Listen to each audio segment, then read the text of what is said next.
Do you know how much you can get when you have money in life? That's crazy, man. No one's like, oh, brother, yeah, I'm not gonna leave because it's pay to win. Oh, no. No, people keep leaving, you know. They just do their stuff. Throne and Liberty, MMO. Is it any good? This is the question I'm asking. Okay, that's a giant sea turtle flying, by the way. I mean, I like the game already, okay? Beta of the upcoming Korean free-to-play MMO Throne and Liberty, which over there has been out for more than half a year, after being pretty poorly received, competing with the likes of MapleStory and Okay, this is pretty. I've not seen this in the game. Was it in a whale? Okay, can be a whale though. I mean, judging from the face, I cannot tell anything. It looks like a whale, to be honest. It looks like, but it's flying, and you can definitely get on it, which is nice. Okay, what can we tell straight away? Straight away, the UI looks very standard, yet kind of modern. I would say. I don't hate it. So on the right, probably some quests. Right, top right minimap. Minimap looks horrible. This looks like a minimap done by intern in like 1 week after joining the company. Just give each character a number and just make main character an arrow and just broadly depict the background, more or less. Coming back, yeah, minimap horrible, but at least workable. So that's fine. At least they have minimap.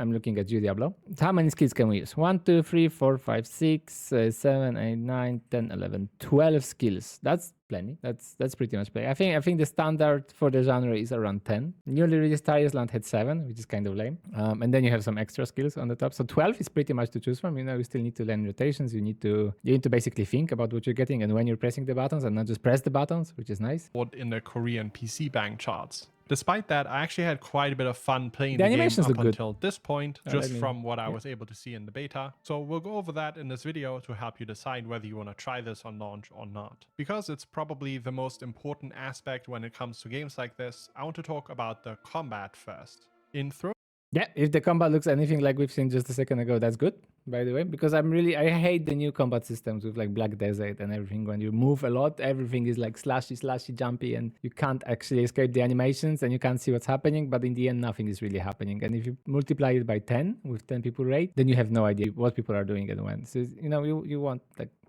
nice isometric view from far away. You know, you want your character to be small and you want the animation lock. So the question is, do you have animation lock or not? Or at least lock for a slight second when you're doing the skill. So we can tell you what you're doing. No classes. Instead, there are 12 hotbar slots where you can slot abilities however you want. These abilities are attached to weapons and you can have 2 weapons at a time. For my no classes. That sounds like new word, right? That's good, actually. You don't have to create 15,000 new characters to play the game, you know, to be a healer. So you don't need a healer, you don't need a tank, you don't need the DPS, you don't need a guy that can, I don't know, buff you. Like, you don't need to play the game 15,000 times over unless you have to, and I'm just silly. But if there is no class system, then you can just have one character, you can max him out, and you can do everything. And depending on what weapon you have, that's like very much like new word. 2 weapons at a time. That also sounds like new word or guild word. So that's very standard, right? I'm guessing there's going to be probably around 10 to 20 weapons in total to choose from. Playthrough, I chose the staff and the wand. Going into the skill menu, we have various options for active abilities that we can then drag down onto our hotbar, and we also have various passive abilities that we can use to change our playstyle a little bit that we also have to slot. Despite these 2 sections down there, right, but passive abilities are being split, which kind of makes active it look as well. like you have to have 6 wand abilities and 6 staff abilities. You can slot abilities from either weapon on either side. So you could have 10 staff abilities, but only 2 wand abilities. Oh, that's actually pretty cool. I like the design of icons as well. You can clearly know which one is which because they differ slightly, not just like with elements, but also with coloring. That's nice. If you can stack skills from one weapon more than the other, that also solves problem that Guild Wars actually has, that you sometimes can wield 2 weapons. You want to wield 2 weapons because, I don't know, you get a bonus when you switch them, but you don't really care about the second weapon because it's bad. So yeah, you might still, you might find, you know, that one weapon has like 11 cool skills and you only need the second one because it has one really good one, but you don't really care about the rest. So that's nice. And 6 staff abilities. They remove problems before they appear. Either this weapon is nice. On either side. Good design. So you could have 10 staff abilities, but only 2 wand abilities. When you start combat with an opponent, your character will automatically start auto-attacking. You can then also switch weapons, which will change the auto-attack that you're using. While your character is auto-attacking, you're then also able to use the other abilities. For staff, for example... Can we just talk about this little guy that is just dancing in the background? His master is like flaming left and right, you know, shooting fireballs or whatever, and he's just like vibing. Chippy, chippy, chappa, chappa. The useless pet. Not the useless pet. It's the in-game store we make money useless pet, okay? It's a great way to make money, okay? And Diablo knows it. That's why you have the pets in newest season of Diablo and in newest expansion. And what do you know? You can already buy 4 skins for them. We have this fireball for which you have to stand still because it's a cast. And Yes, you can there use are this up to casting 3 abilities. I love times, it. And each time you use it, the cast time is going to go down. There's also some Love it. synergy between these abilities in the effects that they apply. So, Yes, for example, synergy I can between apply skills. I love it. burning stacks using my fire spell, and then I have another fire Add spell that complexity. deals more damage depending on how many of these stacks I have. This is There's where the also rotation some comes from. You have to be cross-weapon knowledgeable synergy because I on can what get to use rid of and these when. debuffs using an ability on my wand immediately. When I got started at first, the combat felt very clunky and kind of simplistic to me. But in hindsight, that was down to me only really having... I like how I'm like, yes, I like everything about this combat. I like the animations. I like that you actually have to stand still sometimes, you know, and not just jump around or dodge 20 times like in Dark Souls or whatever. And it actually like makes you vulnerable for a second and you have to think about what you're doing, right? And they do this straight up like, nope, I don't like the combat system. Okay, and it feels basic. Yeah, that's basic what we need, right? That's why everyone is playing World of Warcraft Classic and not World of Warcraft. You want the design to be friendly, so you can spam everything you want, however you want, but you also want people to grow in levels of skill of using a character, right? So you can distinguish between the normal players and the good players, right? And then you can create content for the good players, like raids and stuff, which is rewarding for people that actually invest a lot of time in the game. And it will still be rewarding for people that invest little time in the game because they will be able to just go out and smash whatever they want. So you want this fine tuning between normal dealing damage and just like peak damage that you can get by pressing buttons in correct order. 3 or 4 abilities that I was actively using because those were the only ones that made sense in that level range, and they didn't really have much synergy, so it just came down to spamming them whenever they were up.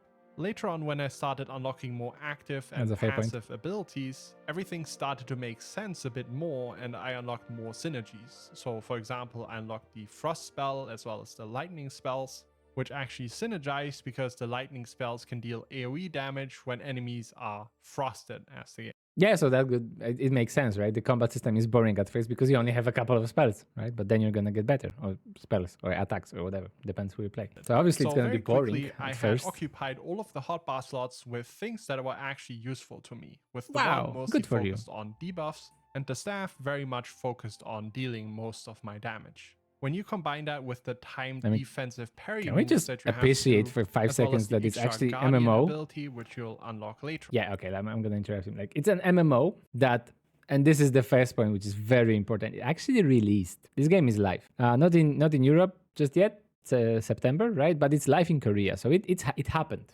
This is very rare for MMOs. You usually only get like hope and dreams, and then they are crushed because someone says that it's been deleted or abandoned. This actually released. That's step one. It actually looks good. From what we've seen, it's on Unreal Engine 4, and it feels fresh, feels modern. As well as the consumables that you have, as well Starving as the fact giant that zone. You're going to use your morph dash, which we'll talk about in a little bit, to doesn't move really look out like a of zombie bunch though. of AoEs on the ground.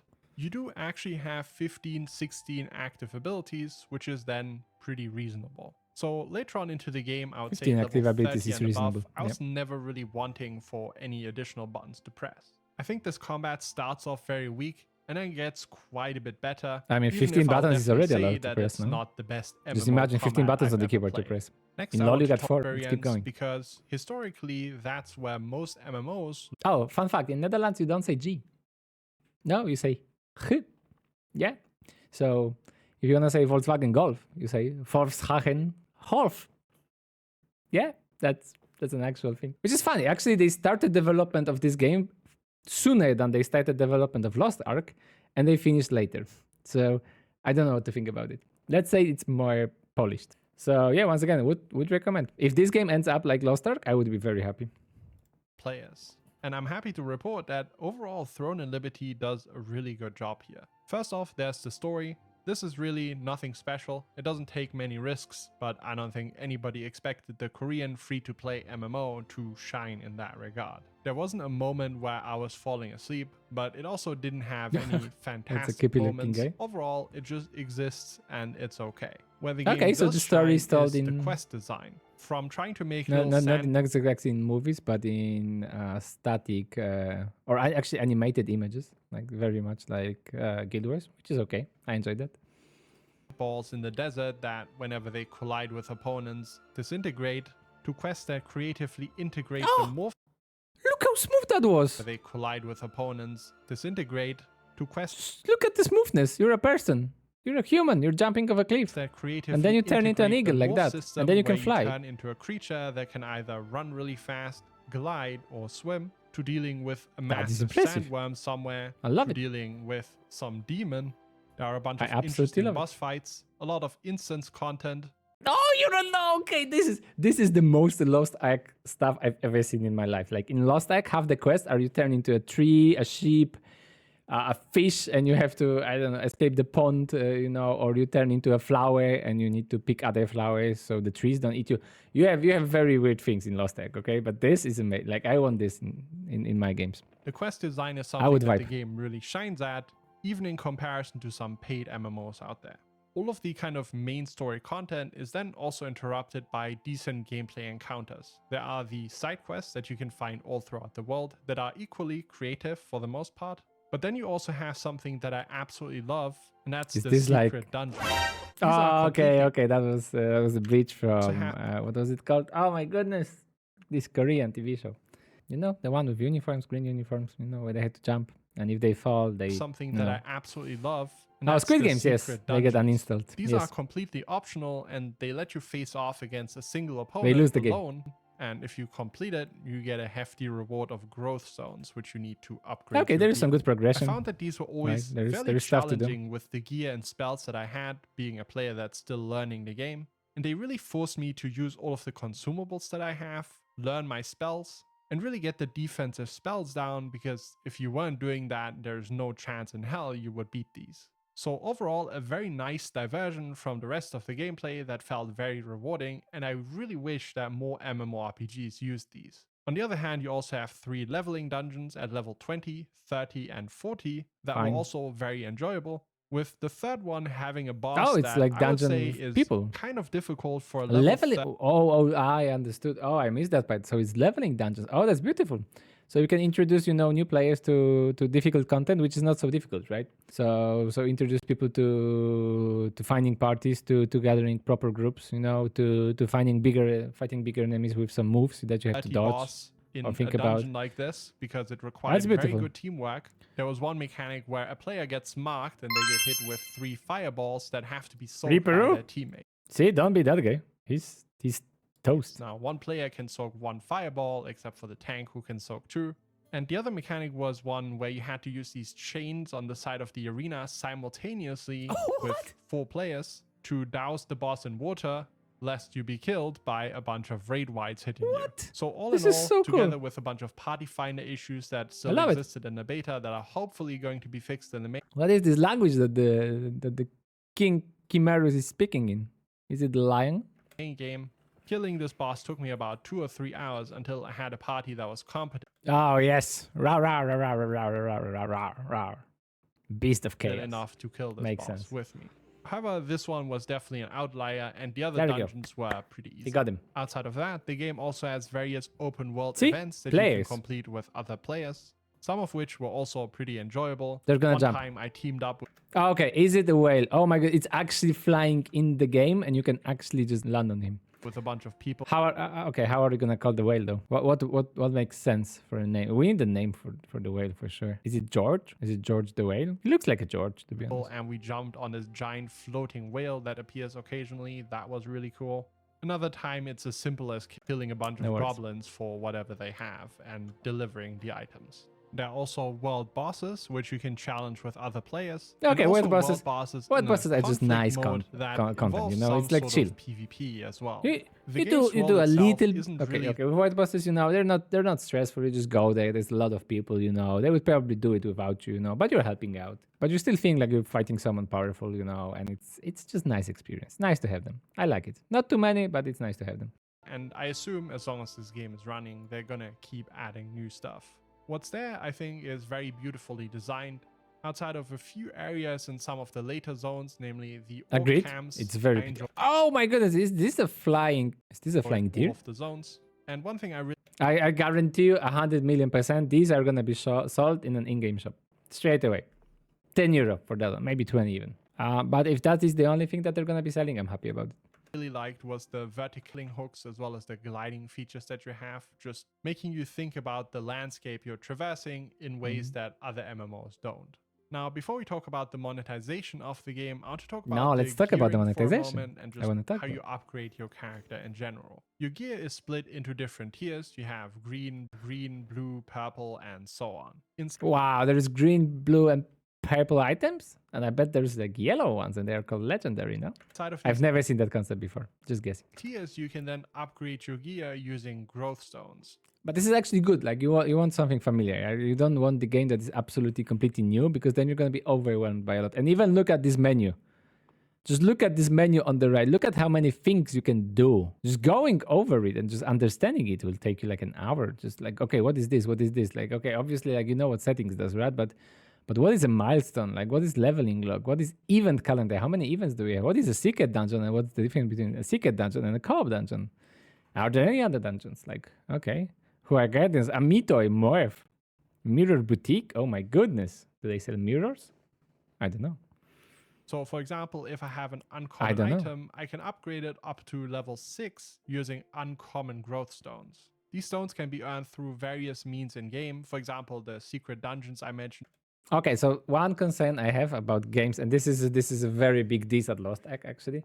One concern I have about upgrading items is that usually they require currency, right? They require gold and some sort of like special currency, like rare armor, gravestone, or whatever, right?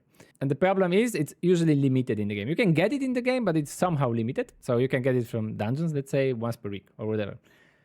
And other way you can get it is a cash shop, right? So, and that's okay. I'm still okay with pay to progress, let's say. So I'm happy if someone can support the game, buy these, progress their character faster, as long as free players can do it as well. If you can get there with a reasonable time, that is also important. So it doesn't take you like 2 years to catch up to the guy that took a week, then it's okay. But if it does, then we have a problem.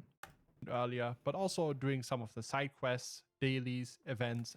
When you then find an item of a higher tier, meaning I'm just gonna say this dude looks like ripped Johnny Cage. No, not Johnny Cage, Johnny Depp. I wanted to say like a mix of Johnny Cage and Johnny Depp, but this looks like a Johnny Depp, but it's like absolutely ripped. From uncommon, we would go to rare, which is the blue.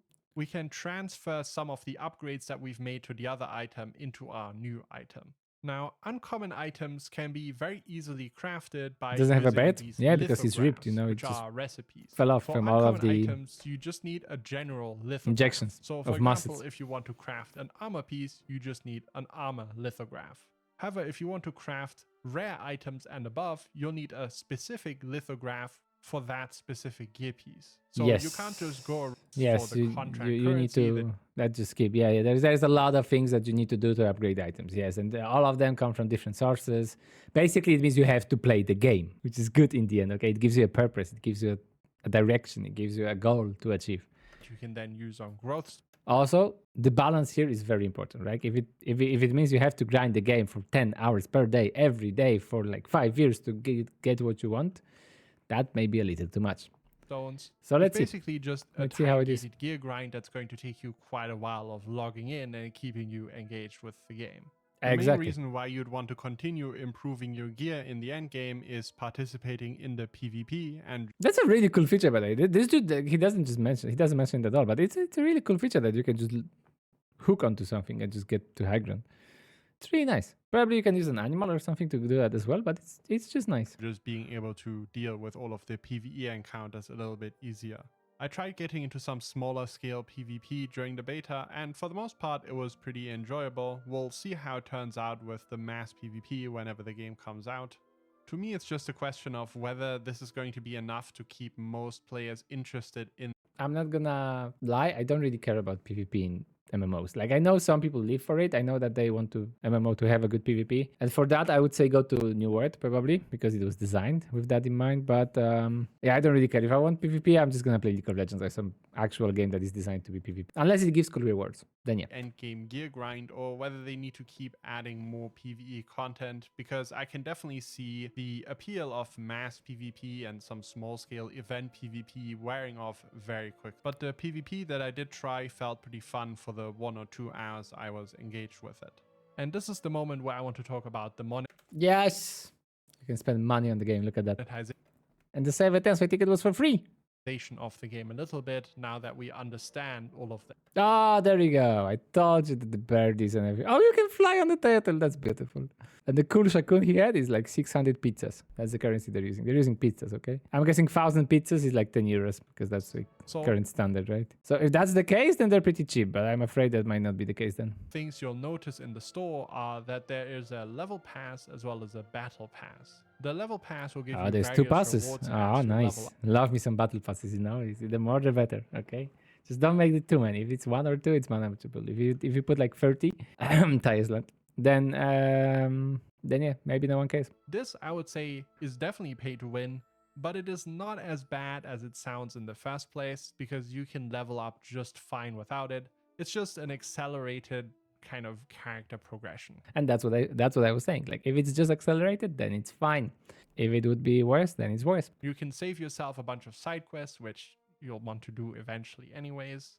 And it's kind of the same thing for the battle pass. There's a free tier, there's also a paid tier, and the paid players just get more stuff and they get better stuff. Oh, that's nice. That's nice that actually everyone gets a battle pass. Like even if it's worse, right? Obviously the free one. If it's worse, it should be worse, right? Because you must pay for something. That's nice that everyone gets something because they once again they get some progression. They get something to play for. This is cool. Now on top of That's this, interesting. there is also an auction Oh my goodness, 200 pizzas? 200,000 pizzas, I mean. That's a lot of pizzas. house in this I game once saw it. that runs on a currency that you can Ooh. buy using real money.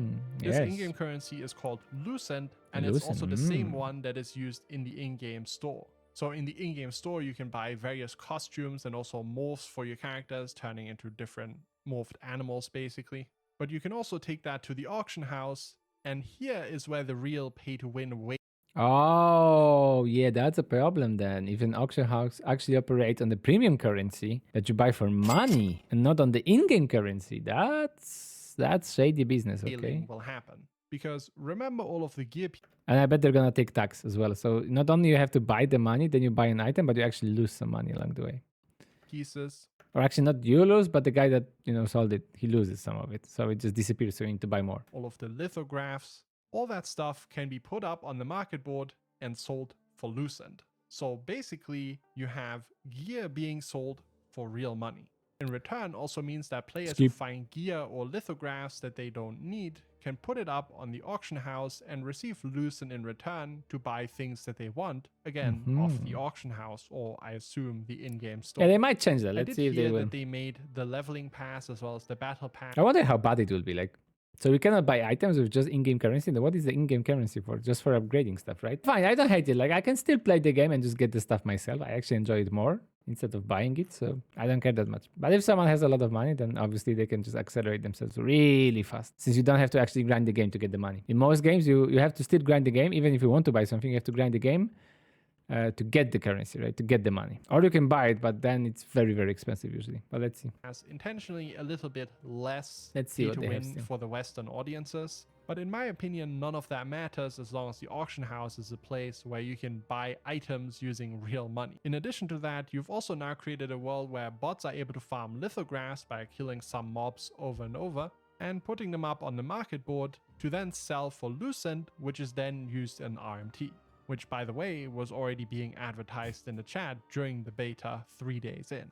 Yeah, that's peak MMO experience, Bots on chat just spamming that you can buy gold. Now, Phenomenal. obviously, all of this is horribly pay to win, but to close off this section, I do want to make one last point, and that is a quick comparison to World of Warcraft. A lot of you will know that in World of Warcraft, you can buy something called a WoW token, which you can sell to Yeah, I've other heard about players that one, for okay. gold. So indirectly, you can already buy gold using real world money. And that gold can then be spent on boosts, which gives you gear. So basically, World of Warcraft is just as pay to win as Throne and Liberty, except Throne and Liberty removes the middleman booster. I just wanted to put that out there. I know a lot of people are going to Who be would have mad thought about this, every but that's MMO how I see it. wants to make money? There's also the matter of the early access editions, which has the community split a little bit. Basically, you can buy early access, which is 5 days, but the early access people are going to be on special early access servers. So the people starting 5 days Wow. later are going to have completely fresh servers unaffected by all of the people. Imagine that's gonna be the most pay-to-win server ever. Everyone that bought early access will be on the same server. That's only the pay-to-win guys. And then there's gonna be me, you know, just like I don't want to pay-to-win. I just want to farm. Who already started 5 days ago. So I think this is going to split communities to a degree. And if you're asking me, I think it would actually be a better idea not to buy the early access edition, because on the early access servers, you're going to have a bunch of people who are fine paying the early access premium because they are impatient, who are just going to be infinitely more likely to be whales for the game, spending more money for power progression. So maybe the standard servers that Okay. launch 5 days later. Like, legit question, who cares? Why do you care about other players so much in life? Like, why? And that's not just the case for this guy. Like, that's the case for a lot of people. Like, who cares? There's like 30,000 people playing Lost Ark right now. Do you really care if they're like above you or below? Like, you just play the game, enjoy the game at your own pace, man. You don't have to go fastest. Unless you really want to go fastest, then don't play this game or just spend money, right? Obviously. But if you don't have to be the fastest, just chill. Chill a bonk. Just do nothing. Just play the game and just get the stuff you want to get. You don't have to buy it. You can just play it. Like not once here has he said, okay, but you don't actually have to use the auction house. It's there. It uses real money. Yes, but you can just play the game. Are going to be the better choice. Now, in summary, overall my time with the game has been pretty good. I would say there are some Pretty really good. strong We aspects like about pretty it. good. I think the combat can be enjoyable when you get into the later parts, and I think any game can be enjoyable if you play it with a bunch of friends. Also, let's be real here, us MMO players are so starved for anything, most of us are going to give this game a chance either way. What I would recommend to most players... I mean, there is even gathering system in the game, you know. You love to see it. You just run around the map, you know. You see a nice ore, and then you just dig it. Dig it. You take out the pickaxe, and you pickaxe the hell out of it. I don't know. Yeah, I bet you can farm trees, right? I bet you can collect strawberries and stuff. Beautiful. Love me some food. Who are not 100% Virtual sure food. is just not to get the early Like, access. you know, Try the game real life out, food is play expensive. it for 2 weeks. Why is no one talking about how pay to win life is? Okay, do you know how much you can get when you have money in life? That's crazy, man. No one's like, oh yeah, I'm not gonna leave because it's pay to win. Oh, no, people keep leaving. You know, they just do their stuff. Okay, just based on this one video, I've seen nothing but. I mean, okay, yeah. So we have a very pretty game. Just to sum it up, right? We have a very pretty game, modern one. The combat system is okay. It's like a mix between target combat and just action combat, which is nice. You can still move right, but you are sometimes locked, which is also nice because then you're vulnerable and you have to think about what you're doing. Spells, there's a lot of them. You have about 15 active spells, which is nice. Plenty to choose from and plenty of buttons to press. It's also good. You have to think about the order, cooldowns, things like this. The game is slightly pay to win. That's not a problem. Just like stop thinking about it, I guess. Let me get a nicer view. Oh yeah, there's George. It has George the whale. You know, I wonder if this is going to be the only flying element. Maybe they'll add more. But this is nice. Just, you know, the words looks beautiful. That's nice. It's the only good-looking mode that I know. I know new word it is recently, but it looks like it doesn't look the best, to be honest. Like unless you're very much into like this style of realism, but I'm not. I guess Lost Ark can be said that it looks very good as well, but Lost Ark has a first perspective, so it's designed to look good and it's made very easy. Yeah. Overall, pretty hype. Let's hope we get it. Let's hope we get it soon. I mean, I know we're gonna get it soon, right? It's in September, but let's hope it's gonna survive. And let's hope we get this 30,000 people live.